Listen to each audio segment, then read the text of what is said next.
Welcome to your channel Venu. ಹಾಗಾಗಿ ಒಂದಿನ ಮಕ್ಕಳ ಜೊತೆ ಸ್ಪೆಂಡ್ ಮಾಡೋಕ್ಕೆ ಟೈಮ್ ಸಿಕ್ತು.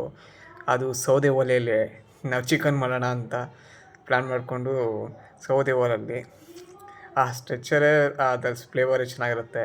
ಆ ಒಲೆ ಸೌದೆ ನಂಗೆ ನೆನಪಿದೆ, ಆ ಚಿಕ್ಕ ವಯಸ್ಸಲ್ಲಿ ಸೌದೆ ಒಲೆಯಲ್ಲಿ ಆ ಮಡಿಕೆಯಲ್ಲಿ ಮಾಡಿ ತಿಂತಿದ್ದಿದ್ದು. ಬೆಳಗ್ಗೆನೇ ಚಳಿ ಆಗ್ತಿದೆ ಅಂದರೆ ಆ ಕಾವಿಗೆ ಬೆಚ್ಚಗೆ ಇರ್ತಾಯಿದ್ದು ಆ ನೆನಪೆಲ್ಲ ನೆನಪಾಗುತ್ತೆ, ಆ ದಿನಗಳು. ಹಾಗೆಯೇ ನಮ್ಮ ಮಕ್ಕಳ ಜೊತೆ ಆ ಟೈಮ್ ಸ್ಪೆಂಡ್ ಮಾಡೋದು ಎಷ್ಟೇ ಬ್ಯುಸಿ ಇದ್ದರೂ ಒಂದಿನ ಸ್ಪೆಂಡ್ ಮಾಡಿದಾಗ ಖುಷಿಯಾಗುತ್ತೆ. ಈ ಥರ ಕೂತ್ಕೊಂಡು ಮಾತಾಡೋದಕ್ಕೆ, ಅವ್ರಿಗೆ ಎಕ್ಸ್ಪ್ಲೇನ್ ಮಾಡ್ತಾ, ಅಜ್ಜಿ ಕತೆ ಹೇಳ್ತಾ, ಅದನ್ನೆಲ್ಲ ಎಕ್ಸ್ಪ್ಲೇನ್ ಮಾಡ್ಕೊತಾ ತುಂಬಾ ಚೆನ್ನಾಗಿರುತ್ತೆ.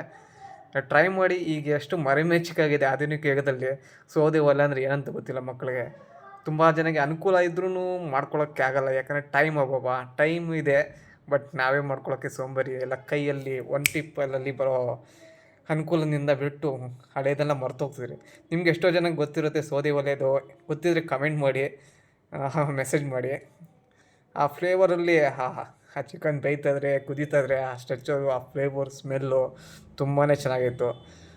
ನಾವು ಮಾಡಿ ಮೇಲೆ ಇಟ್ಟಿದ್ದಿದ್ದು, ಅಲ್ಲಿ ಅನುಕೂಲ ತಕ್ಕಂಗೆ ಸ್ವಲ್ಪ ಸೌದೆ ಇಟ್ಕೊಂಡು ಆಧುನಿಕವಾಗಿ ಒಲೆನೂ ಬಂದಿದೆ. ಬಟ್ ಫ್ಲೇವರೆಲ್ಲ ಸೇಮ್. ತುಂಬಾ ಖುಷಿಯಾಗುತ್ತೆ. ಎಷ್ಟೇ ಬ್ಯುಸಿ ಶೆಡ್ಯೂಲ್ ಇದ್ರೂ ಮಕ್ಕಳ ಜೊತೆ ಟೈಮ್ ಮಾಡಿಕೊಂಡು ಆ ಥರ ಎಲ್ಲ ಮಾಡೋದಕ್ಕೆ ನನಗೆ ಹಳೇದೆಲ್ಲ ನೆನಪಾಗುತ್ತೆ. ಇಷ್ಟ.